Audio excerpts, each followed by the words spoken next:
So without further ado, we'll get started. Just one last thank you to everybody for showing up tonight and for continuing to show up and make this meetup the success that it is. I don't know if I've mentioned in the past that when we started this, we didn't expect the turnout that we have over here in person and on Slack. So thank you again for making it happen.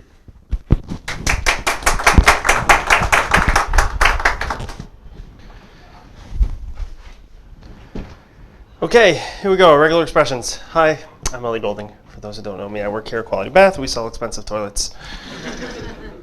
Some people, when confronted with a problem, think, I know, I'll use regular expressions. Now they have two problems. Regular expressions are hard. We're just going to say it straight out. They're very hard. They're a programming language within itself, fundamentally different than all the other programming languages that we program in. All the constructs that we're familiar with, data structures and control flow, like there's none of that. It's just a world in itself, and it's hard. It's hard to maintain. It's hard to learn, and quite frankly, it's too hard. I don't want to talk about it, so I'm just not going to talk about it. Okay, I'm going to talk about more interesting things. I'm going to talk about things that interest me: traffic lights and turnstiles. Traffic lights, in case people don't know what the rules of. We live here in Lakewood. No one knows what the rules of traffic lights are. Okay, so there's red. There's three states. There's red, yellow, and green. Right? When it's red, you can't go. It's unacceptable. It transitions from red to green. And then from green to yellow, and yellow to red. Only green is an acceptable state. Turnstiles are similar. They're either locked or unlocked when you pay with your Metro card. So then it transitions to unlocked. Only then is it acceptable to pass through. Once you pass through, then it transitions back to locked.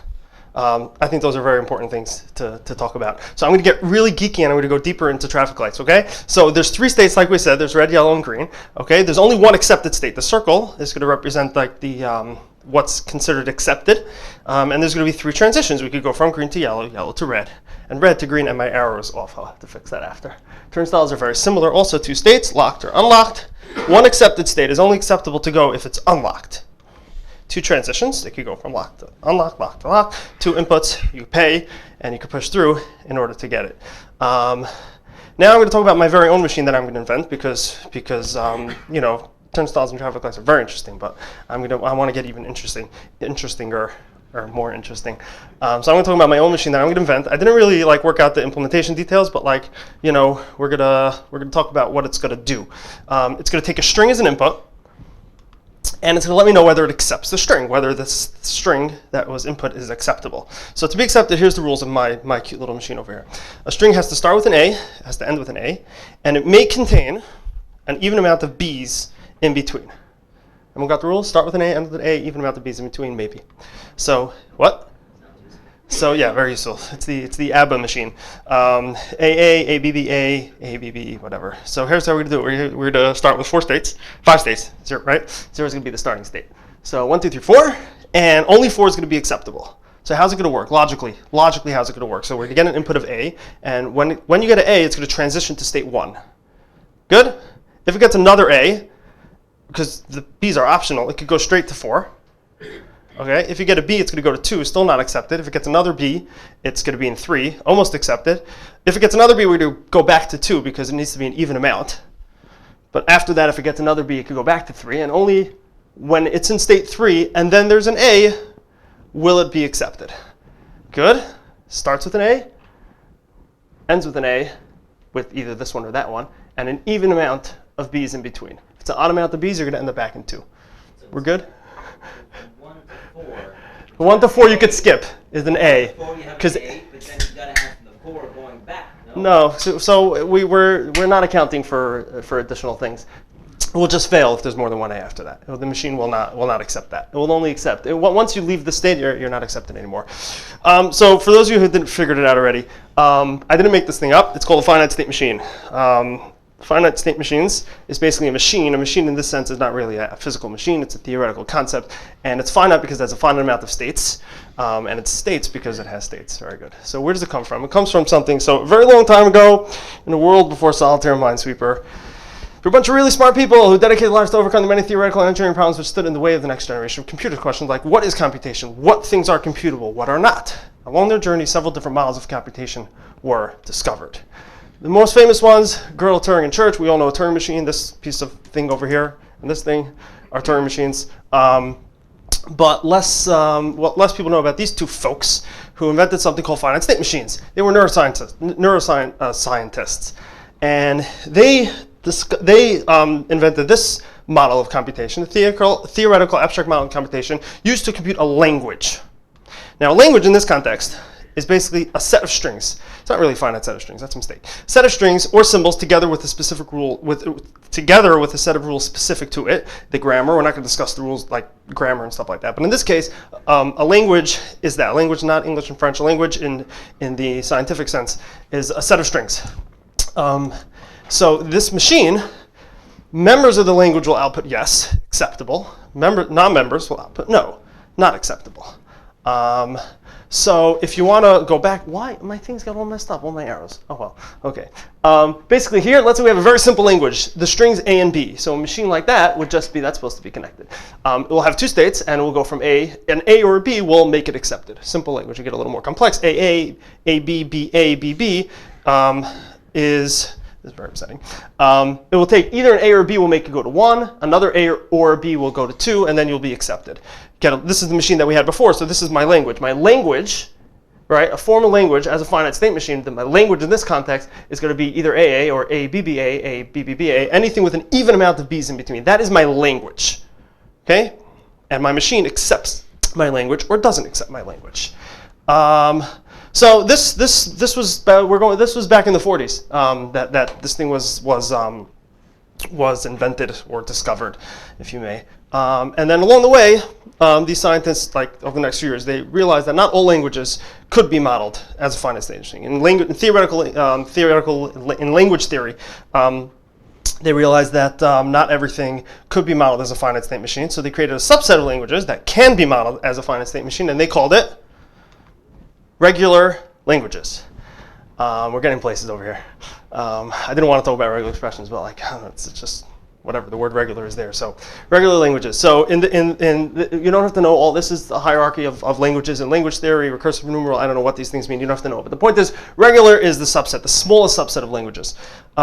So yeah, that's finite state machines. Now, so state machines could be simple like this. They could be a little more complex. They could really get out of hand very quickly.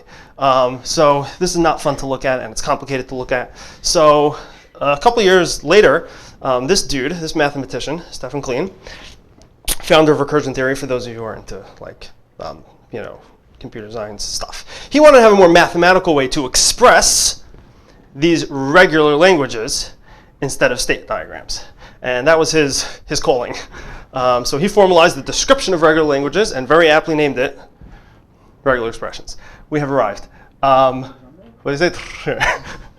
That's what regular expressions are. Regular expressions are, the reason why it's so complicated and the reason why it looks so ridiculously confusing is because they come from, this was well before computers and well before computer languages. This was a mathematical notation, a mathematical formalization to describe this idea of finite state machines. Of these regular languages, instead of modeling them as state diagrams, it's modeling them with this syntax. So the original regular expression was very, very simple, very minimal, I should say. There was a literal character, meaning if you want to match on a literal character like we were doing before with the A's and the B's. There's a pipe, which is the Boolean OR that we're all familiar with, and there's what they call the Kleene star, named after Stephen Kleene. And that's the star that we still have today in regular expressions. But pretty much this was it. So if we go back to those state machines that we saw before with the messed up errors, so my regular expression will just be an A or a B. That's my notation. That is a description of my language. That's the description of my formal language is A and B. My language is just the strings A and B, so I'll say A or B. In this one over here, we could either start with an A or end with a B. Start as 2, and it could be either an A or B. There's only 4 things in this set, so there it will be a A or B, and an A or a B. The parentheses are gonna group them. That's the regular expressions. This is the one that we saw before. So this is going to be the regular expression for that language. Here we got the star in there. So it starts with an A and ends with an A, and in between we have 2 B's, and the star means it's optional. Star means it's optional, but it could repeat many times. So it could have any amount of any amount any even amount of B's is acceptable by this machine. This is another example. We didn't see this before, but this is actually very interesting because if you look, if my arrows weren't messed up, you'll see when you have an A, you could either go get accepted right away because A is acceptable, or the string that starts with an A but ends with a B is also acceptable. This is what we call a non-deterministic finite state machine. We're not going to get into it, but basically the machine itself has to take into account the possibility that it could sort of go in two different ways. The transitions are non-deterministic. So that was Regex. So that's pretty much the beginning of Regex, and it was like that. And this was before regular expressions were implemented in any programming languages. Computers started to through the 40s, 50s, 60s, we started getting computers that were as big as this room. And no one really did anything with regular expressions in terms of in computers. It was purely theoretical in the mathematical field. Nothing to do with computers until and then when they start. So in the 70s and the 80s, they started actually adding it to editors because they didn't have up and down arrows. They only had like right left arrows if you were lucky. So you needed like a normal way to go through your. For those of you who complain about the new Apple keyboards, they didn't have up and down arrows. So Ken Thompson of Unix fame, he's the one that added it to the Unix editors and stuff like that. But the problem is, the actual implementation were finite state machines are very easy to simulate in code. Meaning, in the actual implementation of the Regex engines at the beginning, at least, were using these finite state machines under the hood. The problem is literal characters, very limiting. So over the next couple of years, the languages like Perl, Perl was a big player, but there was another guy, forgot his name, who did created a C library called the extended regular expressions, and they started adding things to it. So to expand on the literal characters, we have what's called character classes. The Kleene star is very nice, but we need a better way to specify quantity because just optional, 0 or more is not very. You can't do much. So enter we're going to look at quantifiers. And we could do a lot more things with regular expressions. For those of you who are experienced with regular expressions already know, like there's groups and back references and assertions. Lookaheads, look behinds. Okay, we'll stop there. We'll see how far we're going to go. But the most important part is character classes and quantifiers. That's what we're going to discuss now. So let's talk about character classes. Now I have no more arrows, so I don't have to get nervous that my slides are going to be messed up. So a character class is basically it's going to be a symbol that represents characters. When you write it in your regular expression, you're not saying this. You're not saying that this. You're not searching your string for this literal /back d. You're backslash d. You're looking for any digit character, which is a number. We have W's. What happened there? Right. We have W. /W, which is going to be word characters, letters or numbers, and spaces, which is going to be space tabs or a carriage return or a line feed. And we have the inverse of that, which is going to be the uppercase. Capital D is going to be non-digit. Capital W is going to be non-word, and S. Now what happens if we want? Oh, and the dot. The dot is like kryptonite. Like just matches anything except line breaks, and there's a way to get around that also, that I could accept everything. Problem is, what happens if that's not enough? We could get if that's also limiting, and we're going to see examples soon of what this stuff. So we have custom. What happens if your D's and W's is not enough for your use cases? Maybe if you don't want to write a literal character, but you want to have a smaller set of characters, not any number or specific. You want to have specific numbers or specific characters. So we have custom character classes, which we put inside brackets. So, for example, bracket A-I-O-U matches vowels, case sensitive by default. So if you want to have, if you want to get more, if you want it to be case sensitive, you have to actually specify the casing. In a character class, and we're going to go over all of these in the example, so don't get overwhelmed. The caret at the beginning is at the beginning of a bracket of a character set, a custom character set, is basically going to inverse the whole set. So it's going to say matches. This is going to match anything that's not a vowel. Including digits. What? Including digits. Including digits and everything. Well, not line break, not spaces. I don't think. Anything that would be in a W, I believe. I'm not sure. Good question. For sure not line breaks. The question is punctuation and stuff like that. I'm pretty sure it's only the stuff that are not in a W, but we'll look into that. But let's say you want to be a little more specific. You can actually make ranges. So the dash over there is not going to be a literal dash. This is going to be A through F. This is a range. The let meaning A, B, C, D, E, F, inclusive. You could concat ranges. This will match all letters, but no symbols. So A to Z, A uppercase Z, something you see very common. So basically, if we now go back and we look, now that we know what custom character class is, we can sort of go back on the W's. A /W is basically the custom character class of A to Z, 0 to 9, and an underscore. No punctuations. D is going to be 0 to 9. S is going to be tab, /r/n, and there is a space over there. Trust me. And the capital W is just going to be the inverse of that, so you could just put it in brackets and invert it, and those are identical. So there's the built-in character classes, there's custom character classes, and this slide just sort of just shows you the relationship between them. That really, once we have custom character classes, you can write whatever you want. You could just write out, if you're bored, the built-in character classes in that syntax. And a dot is going to be everything but anything but a line return. So let's demo. So this is a really cool tool, Regex R. There's a ton of these out there that basically you could just put in some text and you write some regular expressions over here. You could choose your engine over here. So here this one in particular only has JavaScript and PCRE. PCRE stands for Pro-Compatible Regular Expressions. A lot of languages use that standard. There are many Regex engines out there, and there are differences between them. But for the most part, the basic syntax is going to be the same.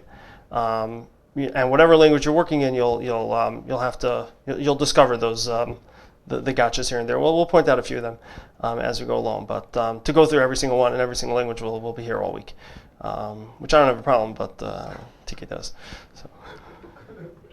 So basically, yeah, let's get started. Let's say I want to search my text. So obviously, let's start from the beginning. So we didn't do quantifiers yet. So this is a little silly because this just matches a word. It's called a word, but it really means a character and the alphanumeric and an underscore, like we said before. So here, if you notice the blue, that it's really matching on everything. But this is silly. So let's say we want to match. It will turn, so it depends on it matches everything, and depending on your language and what tools you're using, what you want to do with it. But yes, it technically matches everything. It will match everything. Here, this tool is just showing you what it's matching. Now, what you're going to do with the match, it could be that your flag could be if I turn off global, then it'll only match one. There we go. So that's really the answer to your question. Because it's on global mode. So it depends on your mode. We'll talk about mode soon. Ignore him. So let's say we want to just look for 4-letter words that are surrounded by spaces. We could do that if we're bored. Basically, that will look for a 4-letter word. If you want to look for that phone number that we said before, right? So the problem is let's say you want a complete phone number, so we don't want to match partial. So phone numbers are like that, and like that. Now, don't yell at me that this is silly. It is silly, but but it's not. It's with the period at the end, actually. So you notice over here in this case, I wanted to. So we'll go to boundaries later, but there we go. Starts with the space, whatever it is. So that matches that phone number. The problem is, let's say I want to. So I have this piece of text, and I want to find my phone numbers because I want to. Let's say I'm validating my phone numbers because on a form. So the problem is, phone numbers could have dashes. They could have dots. So really, this could be a dash or a dot. Now the problem is, why is that matching? Oh, because I don't have something ahead of it. Okay, fine. What?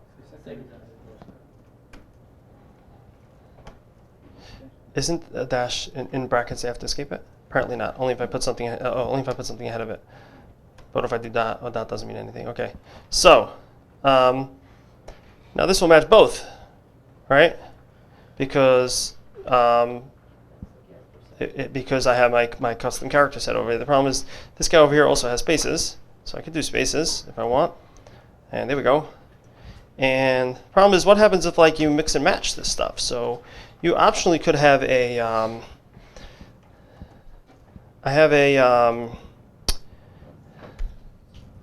so we learned about the Kleene star, right?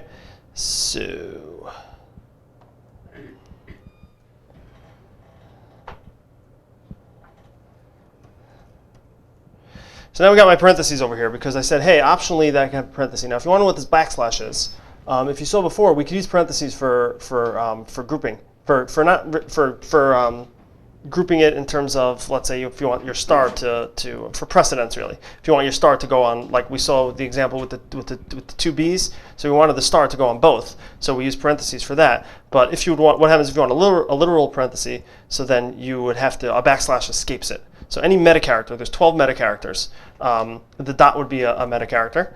For example, let's say I only wanted to match a dot, not the right. Let's say I only wanted to match this guy, meaning I said that for some reason I'm bored, and when you put a phone number into my form, you gotta have dots. I don't like dashes. Okay, it's like regex. Okay, so the problem is it's matching all of them. Why? Because a dot, like we said before, dot is our little kryptonite. It matches anything. It's really, really awesome.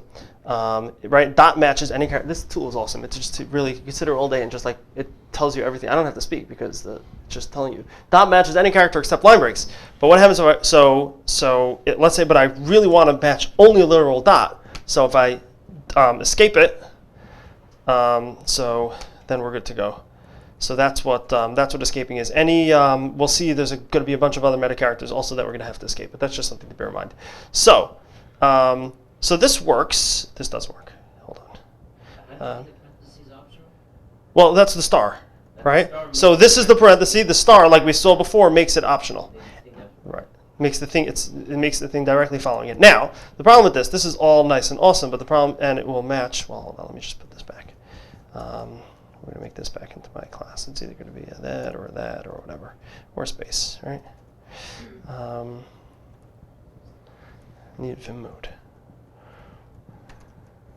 The problem is, what happens if I add a parenthesis, right?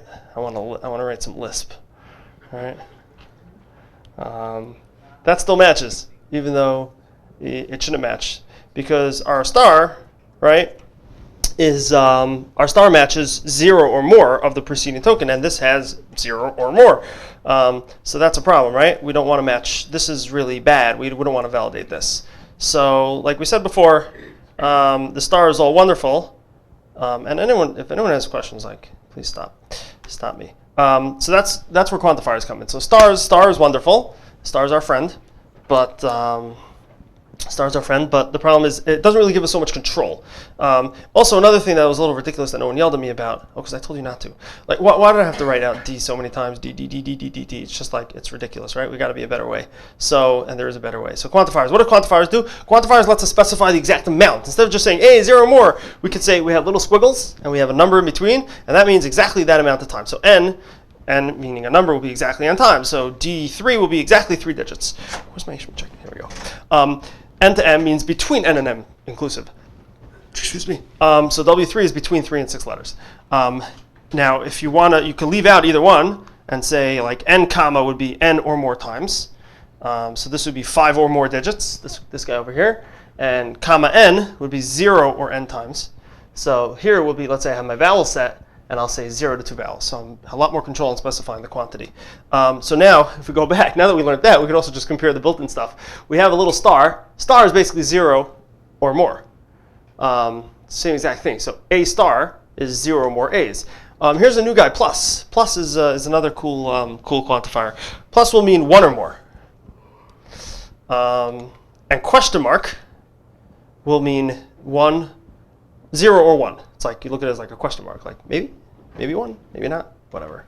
And something to bear in mind is greedy quantifiers, so we're going to look at that soon. And that you change by another question mark. So question marks are going to get a little, there's going to be a lot of question marks, and it's going to cause a lot of question marks, but we're hopefully we'll get through it all. So right over here, the first thing I'm going to change is this is just beyond. So first of all, this is now just going to be a maybe instead of a star. Right? Where are we? That's the first thing I want to change. Because I want to, right? I want to match this guy over here. I want to match him. And no, so very good. So now he's not matching anymore because I wrote parentheses like a closure. But here we go. So now a phone number instead of.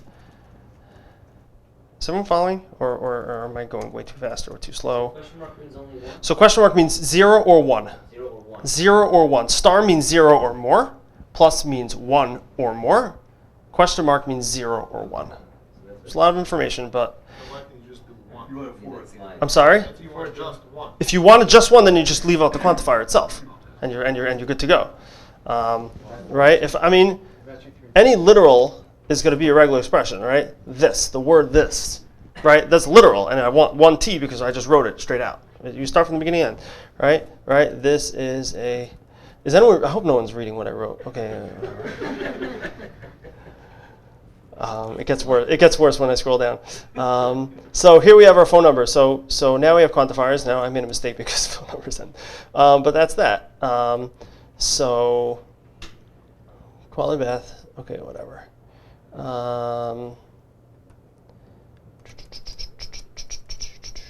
So let's get that. Let's get. Let's have that. $13,000, really? Yeah, you? Sorry. We can get you a better price. Well, yeah, we'll get you a better price. Oh, it's G. Hey, went down. Went down. What? What's the hex code? So I found that after that I got the wrong hex. That I got the wrong. What did you say? This is nothing, my friend. I tell you, working in this place is. And the answer is yes. People have purchased. Yes, people have purchased that toilet. More than one. Yes. The reviews aren't so good, though. Yeah. The reviews are Whatever. Oh yeah. It's a fun industry. I realized how crazy it was when a few months ago. Take the bathrooms very serious. Yes. And then when you work here, it sort of warps your mind. You can't go anywhere. Like I realized how bad this working here was when a few months ago I was in Eretz Yisrael on the bus back from the Kaisel. I realized I couldn't remember if I said Yalav every night, which was Chiddush, but I remember what company the toilets were.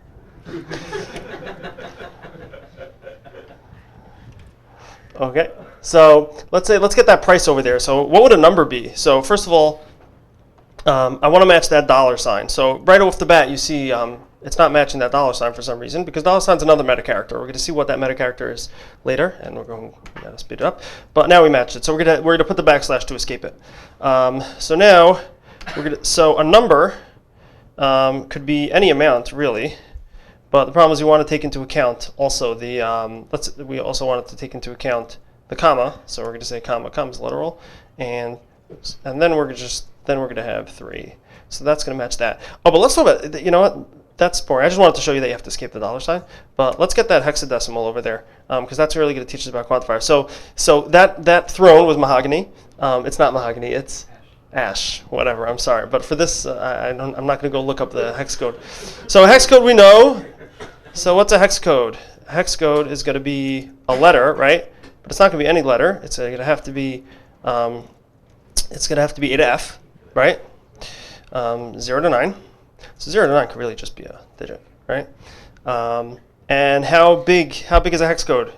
Gotta be uppercase, no? What? It has to be uppercase. The man says, ha ha ha ha. I'll just turn on a case insensitive. So that's a flag. We're going to run out of time anyways, and flag is the last slide. So now you know. Flags is basically changes the mode of how you search. Every language does it a little bit differently in JavaScript. After your last backslash, which is how you delimit a regular expression, you put the flag. So G means global, like we said before, whether it will match everything, and I means insensitive. So what is it going to be? It's going to be 3 or 6. Did I get that right? So we got that. We got all those. But what? 3, 2. No, it's actually. Right. What's wrong with what I just wrote? 4. Because if you have one with 4, it will also match, which is a problem, right? So what do we do? What do we do? What do we do? What do we do? Well, I can make a group, right? Could I say 3 or 6?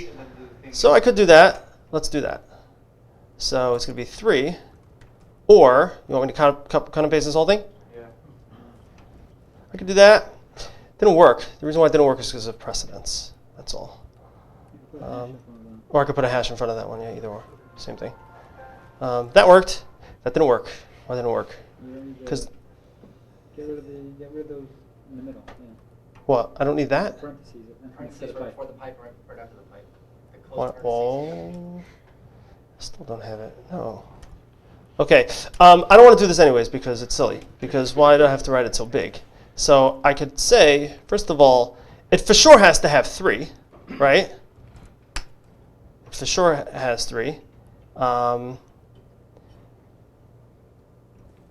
it could have 2. Optionally have 2. So I'm missing the F.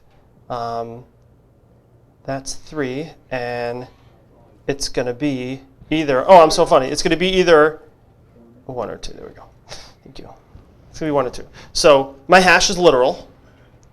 This is going to be my first group. I'm going to say 3 A to Fs or a digit, and this whole thing could be 1 or 2. And now I got my proper hex things.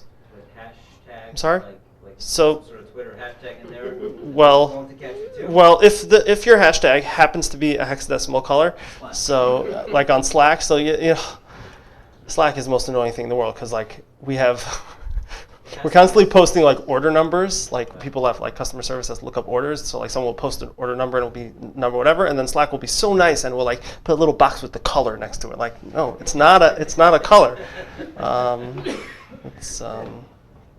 Yeah. Meaning, in other words, I guess a word. It's what they do. It's like it's. A to F. Right. A to F. I'm going to talk to myself over here. Ready? See, a little color. There's a little mahogany over there. Isn't that cool? That's very cool. No, it's ridiculous. Okay. We got quantifiers? Okay. Just pause for station identification. How do you pronounce regex? Do you pronounce it my way or the wrong way? Okay. How do you say regex? P. Right. For the regex. Regex. Whatever. Regex. But regex could have a P.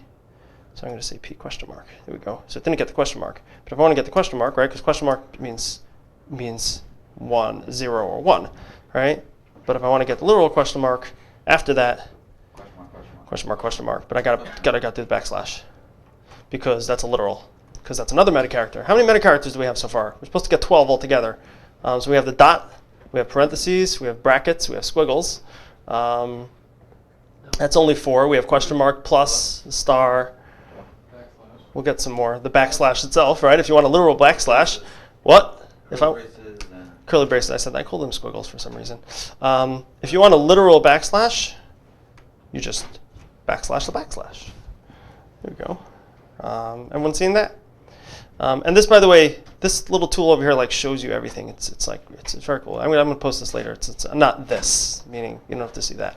Okay. We are running out of time, and you guys are being such a wonderful. We're really running out of time. Okay, so groups. We discussed groups. We go a little faster now. So we saw groups for like precedents and for like quantifiers going on a whole group, but also we could do cool stuff like forming capture groups. Now a capture group basically allows you, if let's say you're in a search, many tools. So this we're not gonna be able to use that tool to really show it because it mostly has to do with when you're doing like find and replace and stuff like that, and you want to replace a specific part of the match with a specific thing. I'm sorry? It looks like it has a replacement. Oh, it does? So we'll look at that in a second. Thanks. But basically, the problem is sometimes you just want to group it for precedence and for the quantifiers, but you don't really want to capture it, and capturing takes up memory. Your engine is going to have to keep track of that. So you could do a question mark at the beginning of the group. You can do a question mark and a colon, and I'll show you specifically exactly how that syntax looks. And that allows you to do back references, right? When you have a capture group, it allows you to reference it back with /n, n being a number, the nth group. Let's demo that quickly. So let's say, where's replace thingy being? Replace, here we go. So I want to replace I want to replace all regex. I want to replace it with I want to replace it with a J. There we go. So what am I replacing with a J? So I have to say backslash. What? How do you use this replace thingy? I never did this before. Replace tool.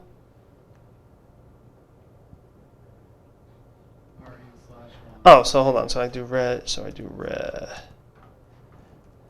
and that should work. How you doing? No, I did /1. Is it $1? There we go. $1. But I want to replace it. So how do I replace it? What? I just write J. Here we go. Regex. Regex. But how did this tool is funny. I'm not sure why exactly that means that.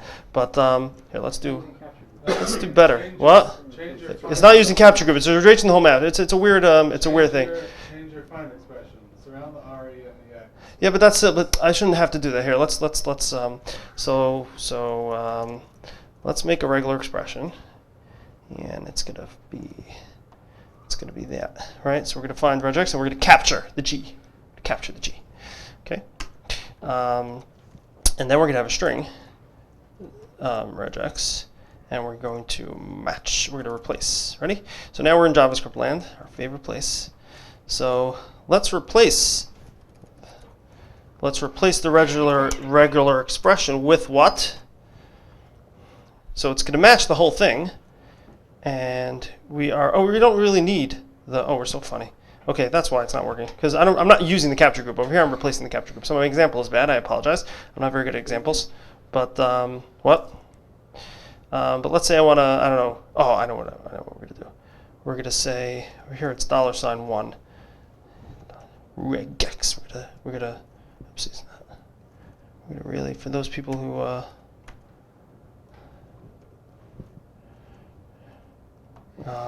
yeah, regex. Weirdos.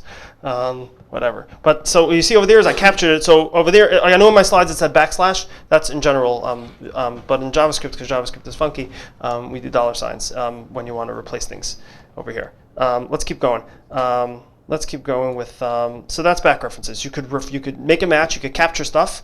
But the problem is, let's say I don't want to capture it because. Let's say I don't want to capture it because. Everyone see it? I don't want to capture it because I don't plan on doing anything with it.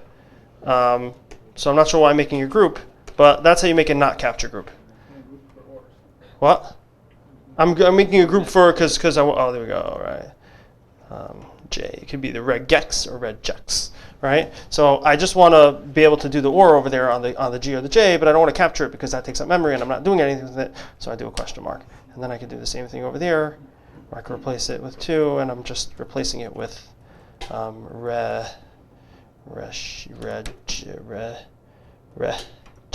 I don't know, whatever. There we go. Whatever. That's weird. Okay.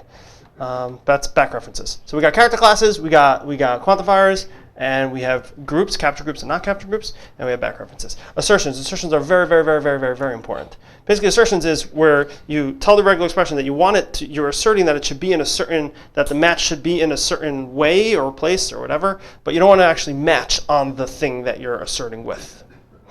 So let's say you want something to match, but you only want to match just at the beginning of the string. So you don't want to match the beginning of the string, you want to match the word that's at the beginning of the string. So you put a caret. Now the second time we're seeing caret. Caret we saw in the character set is going to invert the set. But here when you're not in the set, it's telling you that it's the beginning of the string. $sign. If you want to know why we have to escape the $sign before when we're looking for money, this could be the end of the string. /b is a word boundary. Ignore that description. And capital B is a non. And lookaheads is also another type of assertion where you want to say like, hey, I want to find something, but I only want to find it. I want you to look ahead and say, hey, match the A if it's before B, and stuff like that. So lookaheads is basically this syntax where the question mark equals and then the thing that you want to look ahead to. So here's any letter that's followed by an A. So it's looking ahead. It's not matching the A. That's why it's an assertion. It's asserting that this thing is before. And here is a negative assertion. We're saying match a letter that's not followed by an A.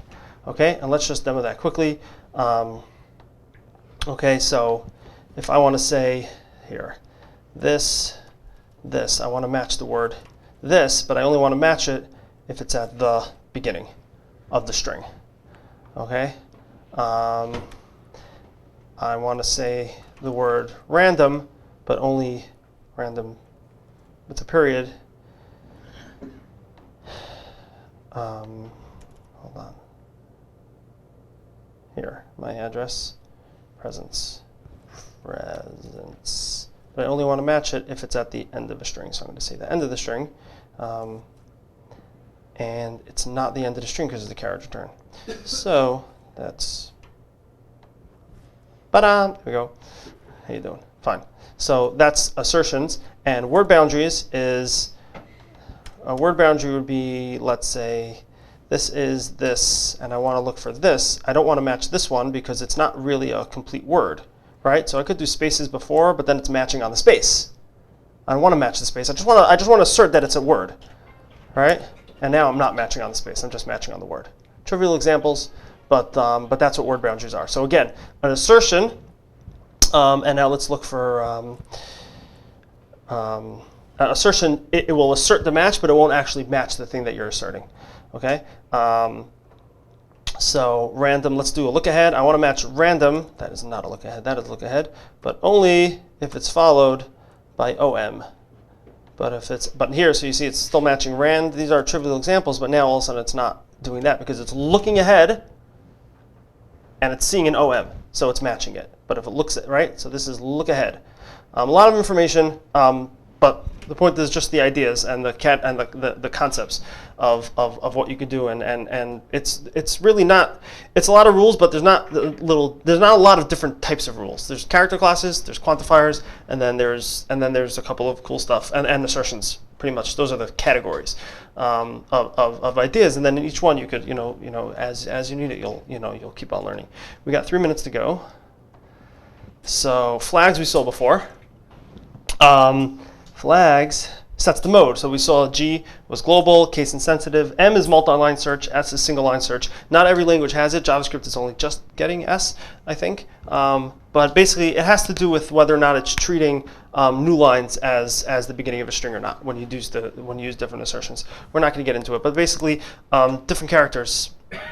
Different implementations will do it differently. You'll have to use these differently. But basically, we learned all the regex: character classes, quantifiers, groups and back references, assertions, and flags. And so, quick note on performance. We're going to skip that for now because we're out of time. I just want to show you a couple of cool stuff that are coming in. Coming in ES 2018. So for those of you who are JavaScript people, which you should be. So ES 2018, one of the things that we got is enhanced regular expressions.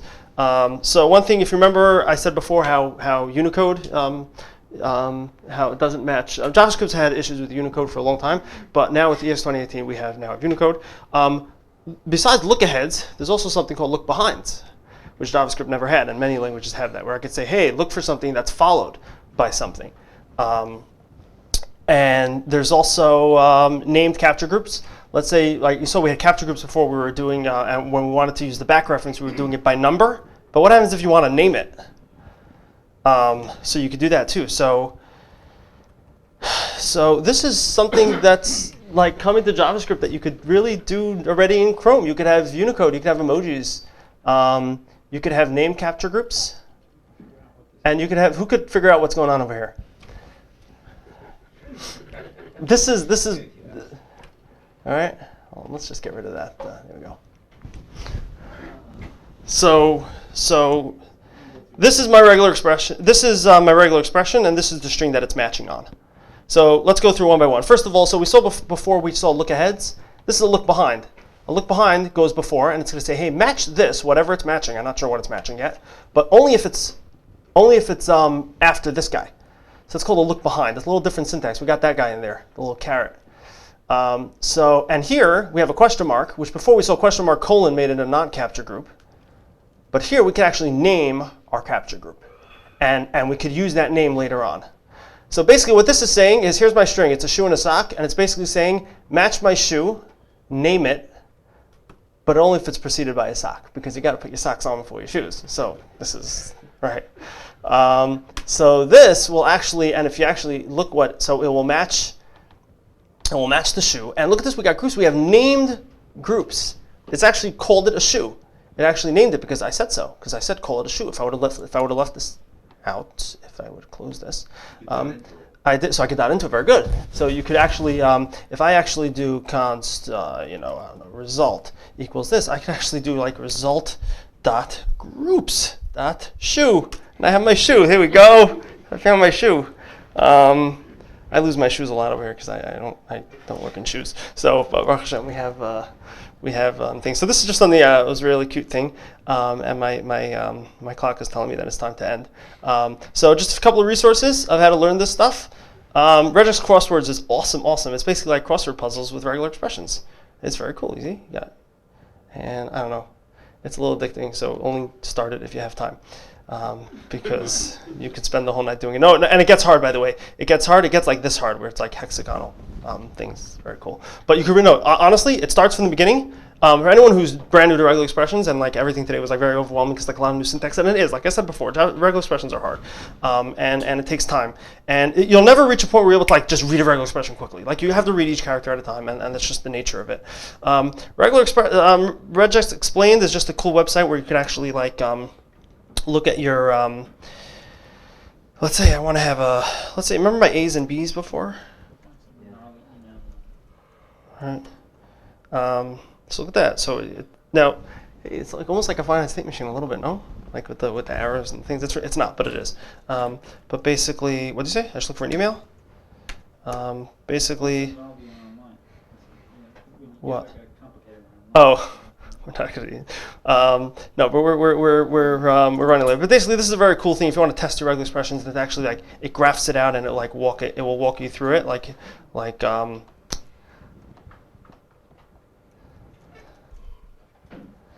here it will show. Look for the word rand, and it's a positive look ahead to OM, so it's not going to match on that. But basically, it's just a cool graph. Regularexpressions.info and rexegg.com.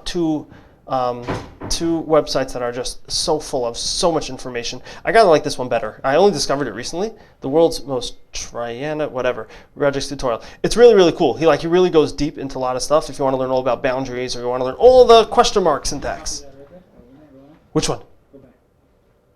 Did I copy it? Can I copy it?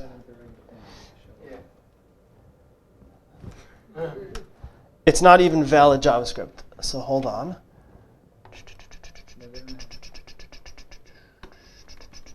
What is wrong? Is it a name capture group? It's not. No. Oh, but Lookaheads. There we go. We don't support that. Wait, we don't support look behinds. This is a look behind. Okay, so that's one thing that we don't do. Here's another look behind. Okay. There we go. Oh, here's another look behind. Lots of look behinds. Who is this guy? Just get rid of the whole thing. What is going on? Oh, shh. Okay, whatever. It's very cool. Okay, on your time. Okay, this is a cool blog post that came out recently. Just goes through JavaScript and regular expressions in JavaScript. He goes through the whole Unicode thing at the end, but talks about name capture groups and all that stuff. Great article. If you're into books, into dead trees, this is a super duper duper book. Very accessible. Regular questions in 10 minutes. It won't take you 10 minutes to read the book, but it means like if you do like 10 minutes a day, then you should be good to go. This is Sam's marketing, whatever. Written by Ben Forda. He's on our Slack. He's on our Slack channel. Works for Adobe, from dude. This is like the Bible of regular expressions. I never read it, but hey, it's #1 bestseller on Amazon. You gotta trust them, right? In Lisp programming? What? Never mind. Okay. These are two talks that I found very helpful. This one was giving at FluentConf, which is going on right now. Well, this one's not going on right now. This one was giving out 6 years ago. By Lee Veru, I think. Yep. By Lee Veru. It's really cool. And a little fast. So if you're like brand new, you might not get it, but it's a great review. And this was given at PyCon 2 years ago by a guy, Howard Abrams. Also pretty good speaker. He has like an interactive tutorial that he links to somewhere here. Yeah, I don't think that link works, but whatever. And so those are just resources. I'm going to post everything when I have time. And that's that. Thank you so much. I hope you enjoyed. What's the website where you find, all the most common things you're going to be looking for? It's you'll figure it out. Those two. List, There's no phone numbers, addresses, so on and so forth. You didn't find something like that yet?